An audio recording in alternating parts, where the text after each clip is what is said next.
A long time ago, in the days when judges ruled Israel, there was a woman named Naomi.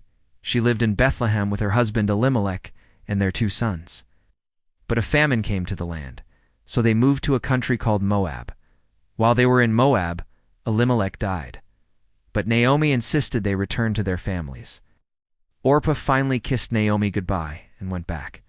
Naomi's 2 sons married Moabite women, one named Orpah and the other Ruth. But after 10 years, both sons also died. Naomi was heartbroken. She had lost her husband and her sons.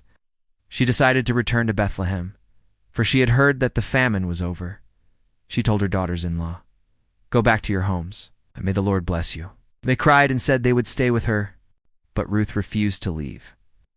Ruth decided to go into the fields to gather leftover grain behind the harvesters, a practice called gleaning that helped the needy, she said, who was a relative of Naomi's late husband. Boaz noticed Ruth and asked about her. When he heard how loyal she had been to Naomi, he was impressed.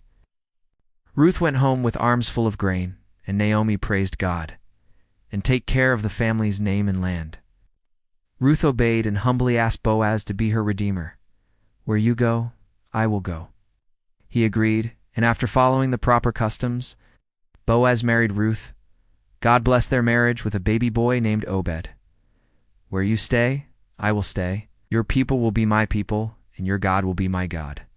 Naomi saw that Ruth was determined, so they traveled together back to Bethlehem. In Bethlehem, they were poor and had no food. Ruth happened to work in the field of a kind man named Boaz. He said, "May the Lord repay you for what you have done. May you be richly rewarded by the God of Israel, under whose wings you have come to take refuge." Boaz made sure Ruth was safe, gave her food, and told his workers to leave extra grain for her.